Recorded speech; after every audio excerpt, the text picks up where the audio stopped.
नमस्कार दोस्तों, आज हम दुर्गा माता के 9 रूपों के बारे में जानने वाले हैं। इन 9 रूपों की 9 कथाएं भी हैं जिसे हम आज सुनने वाले हैं। तो चलिए वीडियो की शुरुआत करते हैं। प्राचीन समय की बात है, संसार में प्रलय आ गया था और चारों ओर पानी नजर आने लगा। उस समय भगवान विष्णु की नाभि से कमल की उत्पत्ति हुई। उस कमल से ब्रह्मा जी की उत्पत्ति हुई और विष्णु जी के कानों से कुछ मैल सा निकला था, जिससे मधु और कैटभ नामक के 2 राक्षस भी पैदा हुए। मधु और कैटभ ब्रह्मा जी को देख उन्हें अपना भोजन बनाने के लिए उनके पीछे दौड़े। फिर ब्रह्मा जी ने भय के मारे श्री विष्णु जी की स्तुति करनी आरंभ की। ब्रह्मा जी की स्तुति से श्री विष्णु जी की आँख खुल गई और उनके नेत्रों में वास करने वाली महामाया का लोप हो गया। विष्णु जी के जागते ही मधु और कैटभ उनसे युद्ध करने लगे। शास्त्रों के अनुसार यह युद्ध 5000 साल वर्ष तक चला था। अंत में महामाया ने महाकाली का रूप धारण किया और दोनों राक्षसों की बुद्धि को बदल दिया। ऐसा होने पर भगवान विष्णु से दोनों असुर कहने लगे, हम तुम्हारे युद्ध कौशल से बहुत प्रसन्न हैं। तुम जो चाहो वह वर मांग सकते हो।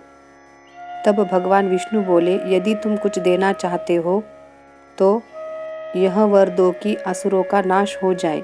ऐसा कहते ही दोनों ने तथास्तु कहा और उन महाबली दानवों का नाश हो गया। ये थी महाकाली की कथा। आइए सुनते हैं अगली रूप की कथा। प्राचीन समय में महिषासुर नामक एक दैत्य था। उसने अपने बल से सभी राजाओं को परास्त कर पृथ्वी और पाताल लोक में अपना वर्चस्व बना लिया था। अब वह स्वर्ग पर अपना अधिकार बनाना चाहता था और उसने देवताओं पर चढ़ाई कर दी। सभी देवताओं ने भगवान विष्णु और शिवजी से प्रार्थना की। उनकी प्रार्थना सुनकर उन दोनों के शरीर से एक तेज पुंज निकला और उसने श्री महालक्ष्मी का रूप धारण किया।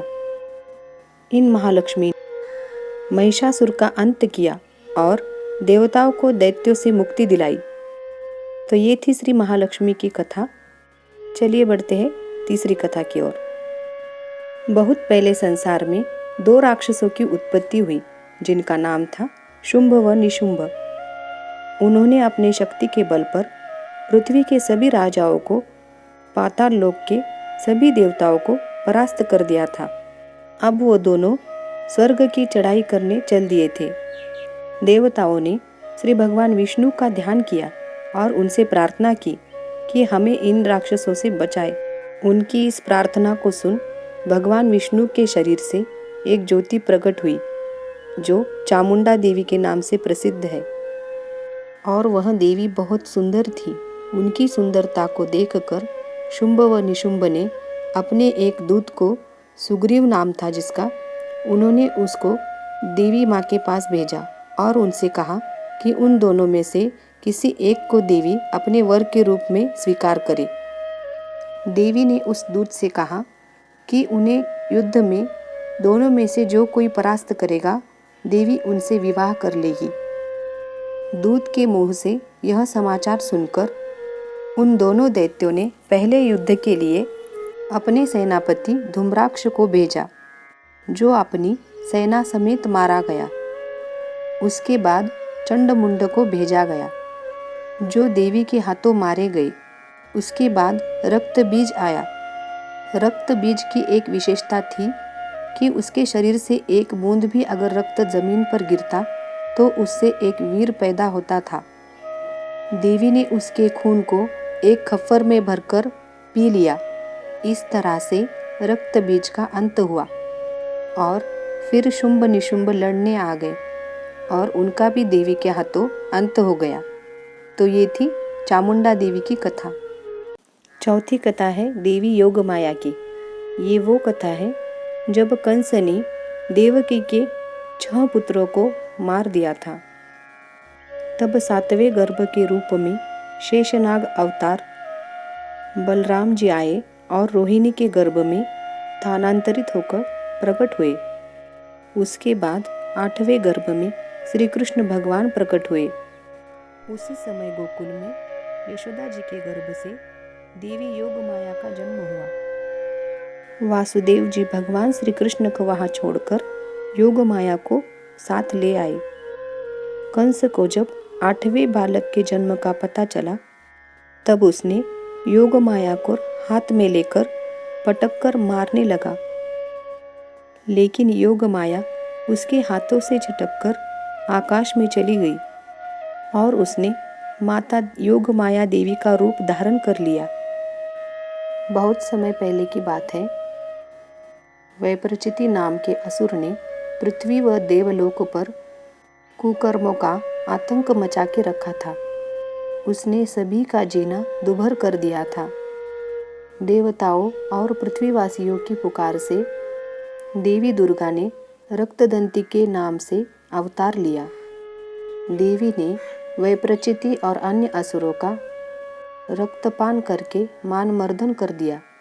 देवी के रक्तपान करने से उनका नाम रक्तदंतिका पड़ गया।